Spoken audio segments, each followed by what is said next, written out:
The marriage contract Valera sat quietly by the fire, her golden eyes staring at the ground. Around her, the sounds of the alien marketplace faded into the cold evening wind. Her heart was heavy. Today, her life was no longer her own. She was going to be married. Not because she wanted to, but because her father had made a deal. Valera belonged to the Zelara, a proud alien race known for their beauty, strength, and ancient customs. But her family was poor. Her father had borrowed money from the wrong people. Dangerous people. And now they had come to collect. To save his family, Valera's father had made a desperate agreement. He would marry off his only daughter to a human. Humans were rare on Zelara. Most aliens feared them. Stories called them wild, strong, and hard to understand. Some even said they had no honor. Others believed humans were clever, and their kindness was just a trick.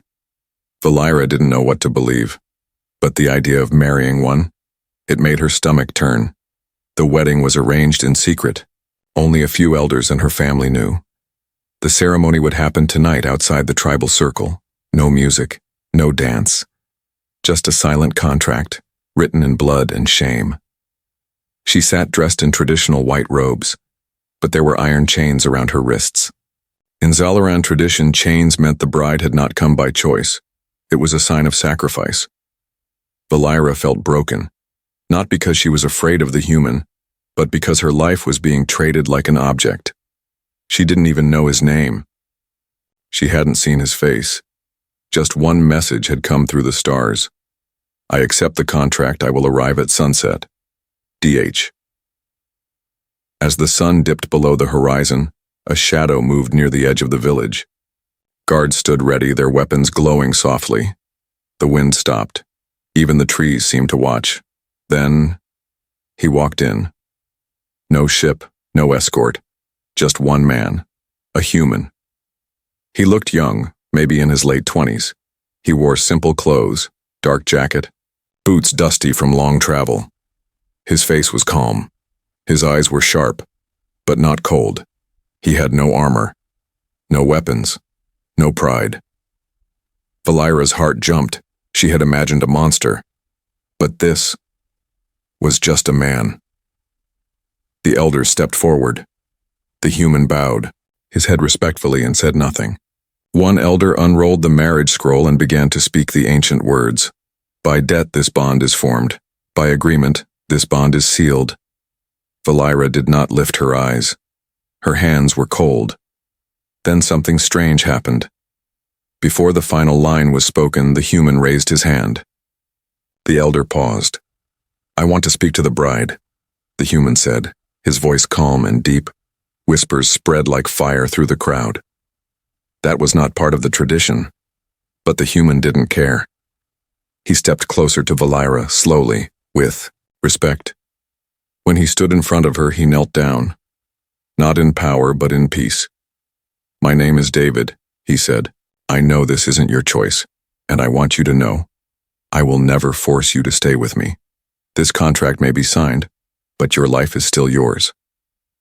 Valera's eyes slowly rose to meet his. I only came to protect you, he added, softly. If you want to leave, I will not stop you. The wind blew again. Her chains rattled lightly. No one knew what to say. Even the elders were silent. Valera had no words. For the first time, she felt something she hadn't felt in days. Hope. Was this some kind of trick? No. His eyes were too honest, his voice too calm. He didn't look like a man collecting a prize. He looked like a man offering peace. The elder cleared his throat and asked, Shall the bond be sealed? Valera looked around. Her father looked away, ashamed.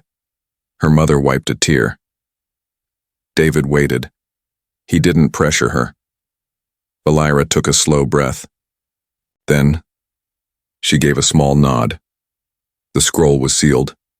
The contract was made. But something had already changed. That night, Valera was given a small room in David's camp, near the edge of the village. He slept outside, near the fire, under the stars. When she asked him why, he replied, Because your trust is more important than comfort. Valera sat by the window watching him. She had been traded like property. But now, for the first time, she didn't feel like one. And though she still didn't understand him, one thing was clear. This human was not what she expected. The human groom. The wind was cold the next morning, but Valera woke early. She hadn't slept much. Her mind was full of questions. Who was this human named David? Why did he act so calm, so gentle, like someone who didn't belong in a deal made by desperation? She expected to feel trapped. But strangely, she didn't. She was still free to run. But part of her didn't want to. When she stepped outside the tent, she saw him again. David was standing at the edge of the village, staring at the rising sun. He didn't notice her at first. He was breathing slowly, hands in his pockets like someone deep in thought. Valera approached him quietly. "You didn't sleep inside," she said. He turned his head and smiled. "Didn't want to make you uncomfortable." She frowned. "You are my husband now." David shrugged. "Only if you say I am." Those words hit something deep inside her. No one had ever said that before. Not her father. Not the elders. Not even her own people.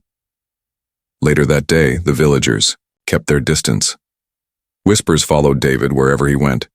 Children peeked from behind doors. Warriors gripped their weapons tighter. A few even spat in his direction. But David said nothing. He helped an elder carry firewood. He fixed a broken wheel near the marketplace. He even gave his own food to a hungry child. Valera watched all of this from a distance. She was confused. This wasn't how humans were described in their stories. According to her people, humans were dangerous, loud, arrogant, always looking for power, but David was quiet, calm, helpful, and somehow always watching her with soft eyes that night. As the two sat near the fire, Valera couldn't stay quiet anymore. "You act strange for a human," David chuckled. "I get that a lot. You came alone. You carry no weapons. You never asked for gold or land. Why?" David poked the fire with a stick, thinking carefully. Then he looked at her. "I didn't come for power. I came for a promise I made." Valera narrowed her eyes. "What promise?" He paused. "Long ago I saw someone being treated unfairly. I couldn't do anything then, but I swore. Next time I would not stay silent." Valera didn't understand. Was he talking about her? "Do you even know me?" she asked. David didn't answer. He just smiled again. That smile didn't scare her, but it did make her feel like he knew more than he was saying. A few days passed. Valera began to notice strange things about David. He understood their language perfectly. But no human should have learned Zalaran this fast. He walked the paths of the jungle like someone who had lived there for years. He bowed at sacred stones, something only native Zalarans did. No outsider should have known these customs. She even caught him humming a lullaby. A Zalaran lullaby, one she hadn't heard since she was a little girl. "Where did you learn that song?" she asked one night. David looked surprised. "I heard it once," he replied softly. "A long time ago." The more she watched him, the more confused she became. One day, a large beast stormed into the village. A tusked creature called a Graxil, strong enough to crush houses. The warriors panicked. Children screamed. But David didn't run. He stepped forward slowly, raised a hand, and whispered something. To Valera's shock, the beast stopped. It sniffed David's hand, then walked away into the trees. Silence fell over the whole village. The warriors stared. Even the chief was speechless. Valera's legs felt weak. What kind of human was this? That night she sat beside David by the fire again. This time, her voice was steady. "You've been here before, haven't you?" David looked up at the stars, then nodded slowly. "Yes, many years ago." "Then why did you come back?" He looked at her for a long time before answering. "I came back for you." Valira's breath caught in her throat. She wanted to ask more. How? Why? What did he know? But the words wouldn't come. That night she didn't return to her sleeping tent. Instead, she sat beside the fire across from him. They didn't speak again. But something had changed between them. She no longer saw David as just a stranger, or even just a husband by contract. She saw him as something else entirely. A mystery. And maybe it was something she was no longer afraid of. The secrets. He hides Valira was not the same girl from a week ago. She still wore the silver cuffs from her wedding. She still lived in a village that whispered behind her back. But now, her mind was on one thing only. David. The human who spoke, her language better than her cousin's. The human who bowed at sacred stones known only to priests. The human who calmed a raging Graxil beast with just a whisper. And the human who said he returned for her. She needed answers. But every time, she asked, David changed the subject or gave a soft smile and said, maybe one day. That answer was no longer enough. That morning, Valira woke early and followed him secretly. David had a routine. Every day before the village woke up, he walked into the jungle. No weapons, no fear. She followed, careful not to snap any branches. The jungle was thick, but her people knew how to move silently. David never looked back. He walked for over an hour before stopping near a broken tree. Valira watched as he knelt, cleared some leaves, and uncovered something buried beneath the dirt, a metal box. Her breath caught. What was this? David opened the box. Inside were a few old papers, a cracked data pad, and a small folded picture. Valira leaned forward to see. It was her, a picture of her as a child. She gasped too loud. David froze. He turned slowly and saw her standing there. You followed me, he said. You have a picture of me, she replied, stepping forward. From years ago. How? David stared at the picture in his hand. Then he placed it back in the box and sat on the fallen tree. I knew this day would come, he said softly. Valira's heart pounded. Tell me the truth, who are you? David looked up at the jungle canopy. A long time ago I was a soldier, part of a human rescue team. We were sent to help during the border wars. Do you remember them? Valira nodded slowly. I was very young. David smiled faintly. Yes, you were. He continued. There was a fire in a small village near the edge of your moon sector. Pirates attacked. We arrived too late to save everyone. But we found a group of survivors, children mostly. Valira's hands trembled. There was a little girl hiding under the floorboards, he said. She didn't cry. She just held a broken doll and stared up at me with glowing gold eyes. Valira covered her mouth. You were that girl, David said.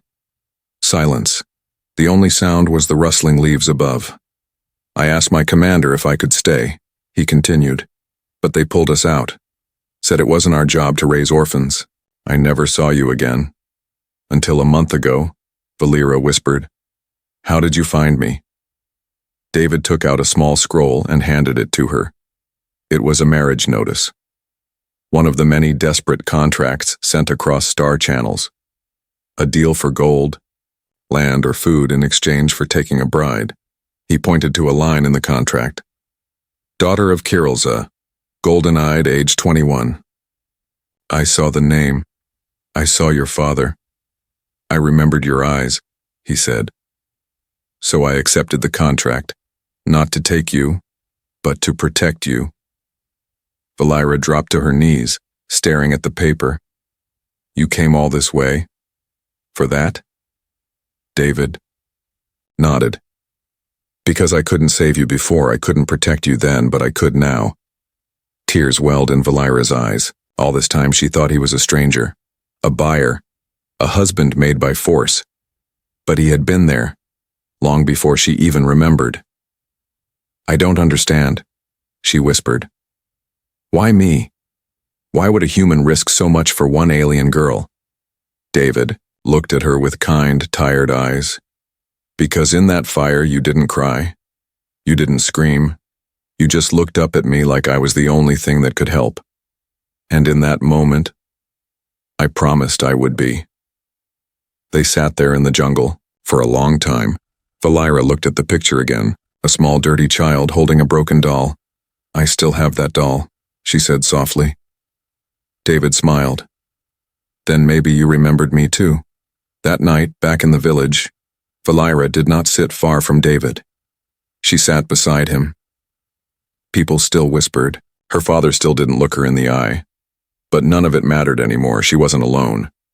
And now she knew why this human wasn't like the others. Because he never came to take her away. He came back to give her back what she lost years ago, her safety and her choice. The offer, she can't refuse. The night air on Zalara was cool and filled with the soft sounds of jungle life. The stars above blinked like ancient watchers, silent and distant. Valira sat beside David near the campfire, her fingers slowly tracing the worn edge of the picture he had shown her earlier, the one where she was a child. Since learning the truth about his past, her world had started to shift. Nothing felt the same anymore. He had known her before. He had saved her once. And now, he had returned to save her again. But fate, as always, was not finished with her. Yet. The next morning, a loud horn echoed across the valley. Valira stepped out of the tent just in time to see a massive shuttle land at the edge of the village. It was black and gold, with the emblem of the House of Theron, one of the oldest and richest noble families on Zalara. A crowd began to gather. Out of the shuttle stepped Lord Evern Theron, tall and dressed in robes woven with rare crystals. His eyes scanned the people like they were insects. Several armed guards followed him, faces hidden under metal masks. Valira's father, Kirelza, stepped forward and bowed deeply. The elder council appeared next, eyes full of surprise and worry. "What is he doing here?" Valira whispered. David appeared beside her, silent. "Trouble," he said. Lord Evern spoke loud enough for everyone to hear.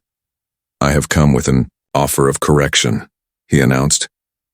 "It has come to my attention that the daughter of this house was married to a human to settle a debt." There were murmurs. He raised a hand. "Such a disgrace must be erased. The House of Theron offers to buy the contract back, triple the value, gold ships land. In return, the girl shall be re-betrothed to me." Valira's heart stopped. Married to him? She had only heard rumors of Lord Evern. Cold, cruel, a collector of rare things. It was said he had 3 wives, none of whom were ever seen again. She took a step back. David's hand didn't touch her, but he was near, steady. Her father turned to her with wide eyes. "This is a gift from the stars. Evern is offering more than I ever dreamed. He will fix all our debts. He will give us power, honor. Our family will rise again." Valira stared at her father. "You're trying to sell me again?" "This is different," he hissed. "You chose the human because you felt sorry for him, but Evern, he's nobility." David finally spoke, calm but firm. "Valira's life is not a price to be negotiated." Evern raised a brow. "The pet speaks." Valira stepped forward now, finding her voice. "I'm not property." Evern smiled. "Then choose freely. Choose power. Choose protection. I can give you a palace. The human offers nothing but dirt and firewood." David remained silent. Valira looked at them both, one a man of power, the other a man of peace. Her heart was heavy. That evening the elders gathered to advise her. Even the village chief spoke. "Think with your mind, not your emotions." One said, "He is human." "What can he give you here?" said another. "The contract can be undone." Her father pleaded, "You deserve more." Valira left them all and walked into the jungle alone. She found the place David had shown her, the old tree, the hidden metal box. She opened it again. Inside were more small memories. A tiny broken compass, a hand-drawn map of her village from years ago, and a strip of cloth from the same dress she wore in the picture. He had kept all these things, not as trophies, but as memories. Suddenly, she remembered something strange. A flash, a sound, a warm voice saying, "You'll be okay." Now, she didn't know if it was a real memory or a dream, but she knew it was his voice. When she returned to the fire, David was waiting. "I heard the elders," he said quietly. "I needed to think," she replied. He looked at the flames. "I won't stop you, Valira. If you want to leave, I won't stand in your way." She sat down across from him. "Why didn't you fight for me? Why not tell them all the truth?" David met her eyes. "Because love isn't something you win with words. It's something you give, even if it means losing." Valira didn't speak. Then he added, "I didn't come to take you. I came to be someone who never walks away." That night, Valira couldn't sleep. She thought about the things Yvern promised: power, land, safety. And she thought about what David gave: silence, respect, patience. One gave everything but felt empty. The other gave nothing but made her feel whole. By sunrise, her choice was made. The village square was full again. Lord Yvern stood in front of the shuttle, his guards behind him. Her father waited nervously. The elders were silent. David stood farther away, alone. Valira stepped forward, her head held high. "I have made my decision," she said loudly. She walked past her father, past the elders, past Yvern. She walked until she stood next to David. Then she took off her wedding cuffs, the silver chains, and let them fall to the ground. "This marriage was made by contract, but now I choose it freely." Gasps echoed around the square.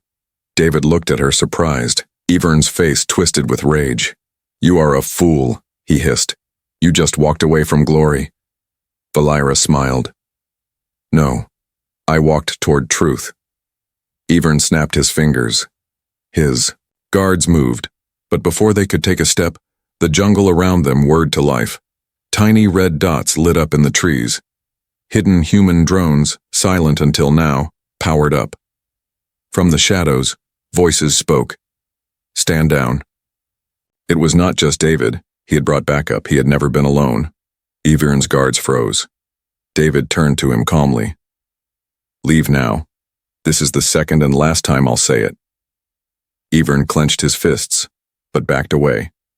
As the shuttle lifted off, Valira turned to David. "You knew they might come for me again?" "I hoped they wouldn't, but I prepared in case they did." "You really did come to protect me." David gave a small nod. Valira took his hand. This time not because of fear, but because of trust. That night they rebuilt the fire together. She sat closer now, not across from him. And as the stars blinked above them, Valira finally felt free. Not because she had escaped a contract, but because she had finally chosen her own path. Truth from the past. Valira sat in silence that night, her hand still wrapped around David's. The village had calmed, but the air around them still carried the weight of what had happened. She had chosen him, not because of fear, not because of a deal, but because something deep inside her had whispered, "This is where I belong." Still, questions remained, and one, in particular, haunted her like a shadow. Why had he kept all of this secret for so long? The next morning, Valira waited for David near the edge of the forest. He arrived, holding 2 cups of warm, spiced brew. He offered her one without a word. They walked without speaking, side by side through the trees until they reached a quiet clearing, the same place where he'd buried his memories. Valira sat on a mossy rock and faced him. "Tell me everything," she said softly. "From the start." David took a deep breath. He didn't avoid her eyes this time. "I didn't want to overwhelm you. I thought I'd protect you better by staying silent. But I can see now. You deserve the whole truth." She nodded once he began. "When I was just 19, I joined a human relief force during the border conflicts. We were told to protect civilians caught between warring alien factions. We had basic orders: search, rescue, Report. He paused, then looked down at his hands. But the mission was a lie. We were told to help, but what they really wanted was information. Human Command wanted tech, maps, weapon data, not lives. When we landed in a Zalaran village during a pirate attack, we weren't allowed to fight back. Valira felt her stomach twist. They let them burn? David nodded, bitterly. They let it happen. My team stood there while a village burned. I broke orders. I ran into the fire. I found a group of survivors hiding in a cellar. And you, hiding beneath broken boards, holding a cloth doll with one arm burned. Valira's hand trembled. The memory returned like a sudden wave. The smoke, the heat, the sound of distant screams. And his voice, echoing in that chaos. You're safe now, David continued. I carried you out myself. You wouldn't speak. You wouldn't cry. You just stared at me with those same golden eyes. I couldn't stop thinking about them. He smiled faintly, then grew quiet again. After we evacuated, I was told you were sent to a foster camp, but I never found out which one. I searched for years. I left the military, became a civilian contractor.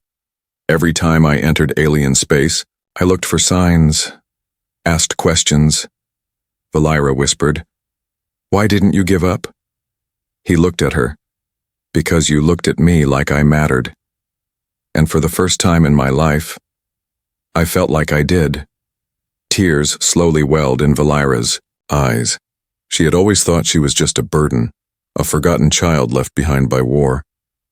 But now she understood. Someone had carried her in his heart for all those years. "But you found me," she said. David nodded. It was by chance. A trader mentioned a girl being offered in a contract. Golden-eyed, stubborn, fierce. I knew. It was you. Why not tell me all this earlier? I was afraid. Afraid if I told you everything at once, it would feel like another chain. I didn't want to be another man choosing your future for you. Valira stood slowly and walked to the edge of the clearing. The sun peeked through the trees, golden and warm. All this time, she said quietly, I thought no one remembered me. I thought I was just leftover. David stood behind her. You were never forgotten, he said. You were the reason I became more than a soldier. You made me human again. Valira turned and looked into his eyes. Then let me give something back. She reached into her satchel and pulled out a small torn piece of cloth. It was faded but still had the same color patterns as the doll he had described. This is what I was holding the day you found me, she said. I kept it because it was all I had left of that day. She handed it to him. David held the cloth like it was a sacred treasure. Neither spoke. They didn't need to, because in that moment both of them knew this bond was not made by contract, war, or rescue. It had been born in fire, and now it had become something stronger. Later they returned to the village hand in hand. People stared, but not with hate. Some nodded in respect. Others smiled softly. The elders gave no more warnings. Even her father stayed silent, guilt written across his tired face. That night, under the stars, Valira spoke. Will they come again? David looked at her. Evern? Maybe. But I'll be ready, and this time it won't be just me. She tilted her head. What do you mean? He smiled. I called in something bigger than drones. What? David stood, dusted off his jacket, and looked to the sky. You'll see soon. War at the door. 3 days passed. For a while, it seemed the danger had faded. Valira and David began building a life, simple but honest. She learned to cook the strange food he brought in silver packets. He learned how to braid her hair in Zalaran style. They planted seeds behind the hut and laughed when jungle birds kept stealing them. But peace never stays long in places where greed still breathes. On the 4th night, a loud sonic blast shook the village. The skies above turned red with engine fire. Valira ran outside. What she saw made her heart freeze. Dozens of dropships, heavy ones, lined with war steel, carrying the banner of House Theron. Lord Evern had returned, and this time, he hadn't come with a proposal. He came with an army. The entire village panicked. Warriors grabbed weapons, mothers clutched children, elders shouted orders. But it was no use. Valira watched in horror as hundreds of armored troops marched into the valley. There, boots pounding like thunder, mechs followed behind them, each one armed with energy cannons that hummed with deadly power. From one of the largest ships, a golden ramp lowered. Lord Evern stepped out, his robe darker than before, his face twisted in rage. "This ends tonight," he shouted. "Bring me the girl or I will burn this place to the ground." He wasn't bluffing. He had the firepower to do it. David stood calmly in the village square as if he had known this would happen all along. Valira ran to him. "You said you were ready, but this?" "David, they'll destroy everything." He didn't blink. "I know." She looked at him. "Then run. We can escape into the jungle." David shook his head. "I didn't come to run. I came to finish what started years ago." He raised his wrist and tapped a hidden control on a thin black band. A sound pulsed, so deep it could be felt in the bones. Then the skies opened. From above the clouds, a human ship appeared. Not a dropship, not a cargo vessel, a warship. The UHS Valiant, a sleek black and steel human destroyer that had once ended a pirate fleet in under 3 minutes. Its weapons unfolded slowly. A low hum spread across the valley, and then all of Evern's tech shut down. The mechs froze mid-step. The energy cannons powered down. Troop comms went dead. Panic spread through the Theron army. Valira gasped. "EMP?" David nodded. "Human. Tech. Built for death worlds. And situations like this." Evern's eyes went wide. "You brought a human warship?" David stepped forward, his voice like stone. "You stepped onto a world protected by a citizen of Earth. You tried to claim a woman who is under my care. You attacked a peaceful village. This is your last mistake." Evern's voice cracked. "You wouldn't dare." David raised a hand.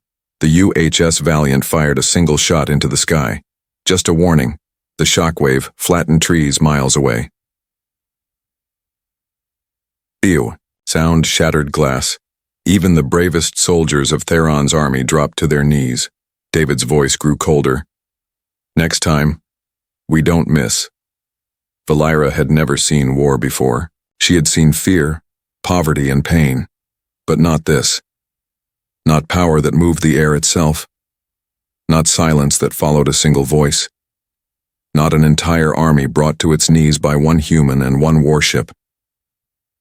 She understood now what the galaxy often forgot. Humans don't need to start wars. They only end them. Evern was pulled back into his shuttle by his own guards. His pride was broken. His army scattered. In less than 10 minutes he was gone. The village was safe. And David simply turned to Valira and said, "Told you I wasn't alone." Later, as the Valiant disappeared back into orbit, Valira sat beside David under the stars. "You never raised a hand," she said. "You won without killing." David looked up at the night sky. "Sometimes the threat of strength is enough. Earth doesn't conquer. We protect what's ours." She smiled. "Am I yours? Now?" He looked at her, serious but gentle.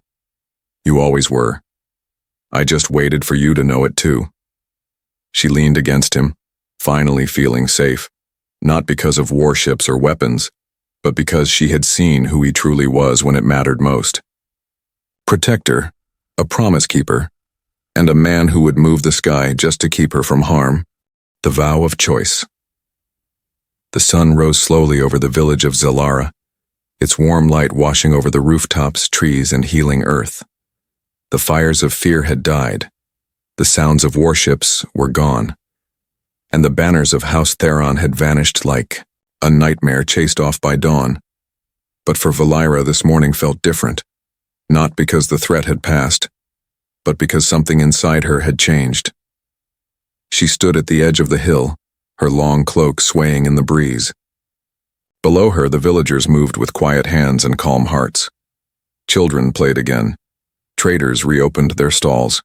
Warriors she once feared now greeted her with soft nods. Not as the girl who was sold, but as the one who stood with, the human who made an empire kneel. Behind her, David approached slowly, carrying a simple wooden tray. "Breakfast," he said with a warm smile. "I made those seed cakes you like." Valira turned, surprised. "You cooked?" "I survived. Earth's ration cubes for 3 years. Making cakes is easier." She giggled softly. It felt strange to laugh again.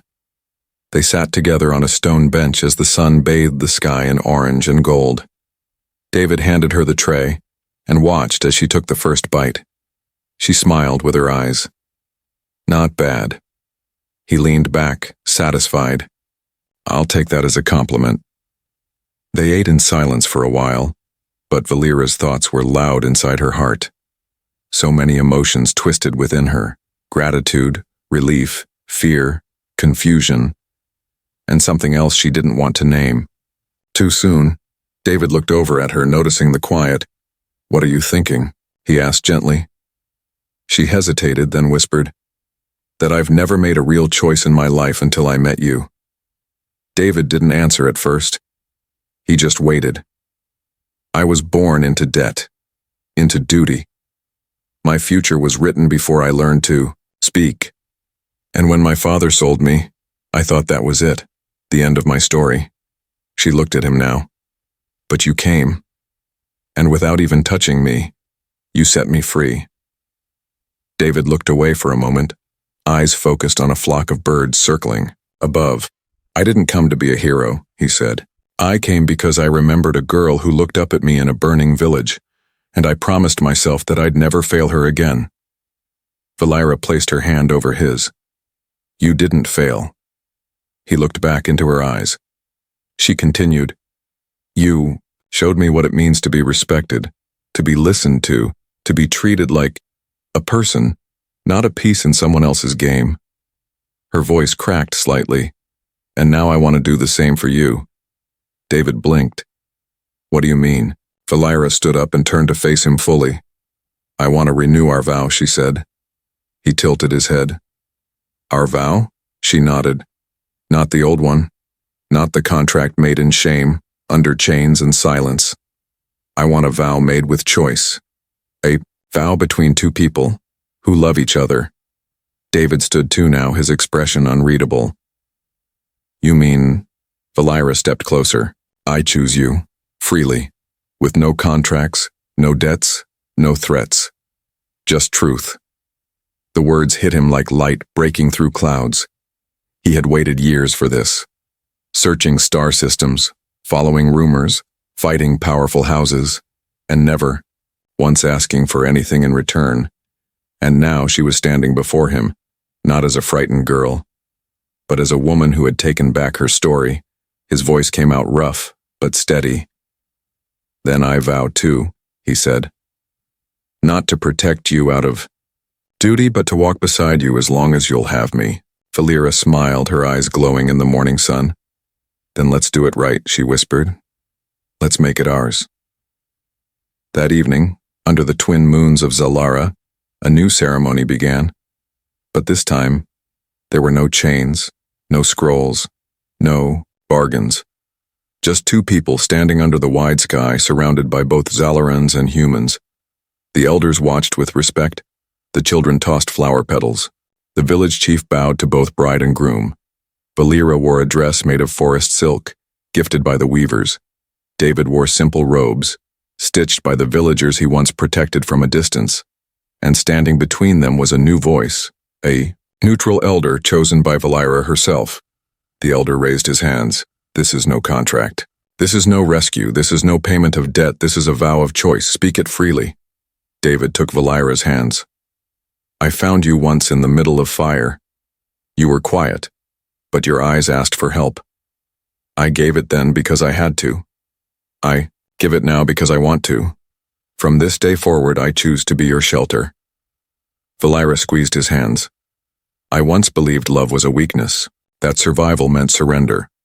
But you showed me a love that protects without chains. I vow to walk beside you, not behind, not ahead, but together. They kissed, gentle and honest, and the stars blinked their approval above. That night there was music, real music. The kind Valera had not heard since childhood. Drums, flutes, laughter, dancing. The villagers lit lanterns that floated into the sky like tiny suns. David sat beside Valera, their fingers interlocked as if they had always belonged that way. Across the fire, her father approached, eyes downcast. For a long moment no one spoke. Then Valera stood. The whole village watched. Her father bowed his head. I was wrong. Valera placed a hand on his shoulder. Let that be the end of the old ways, she said. Let it begin with truth. He looked up, tears in his eyes. Thank you, daughter. Later, as the night deepened, David and Valera walked alone through the quiet jungle path. The stars above were brighter than ever. Do you ever miss Earth? She asked. He smiled. Sometimes. But it's just a place. You're home now. Valera leaned her head on his shoulder. And you're the choice I finally got to make. He kissed her forehead softly.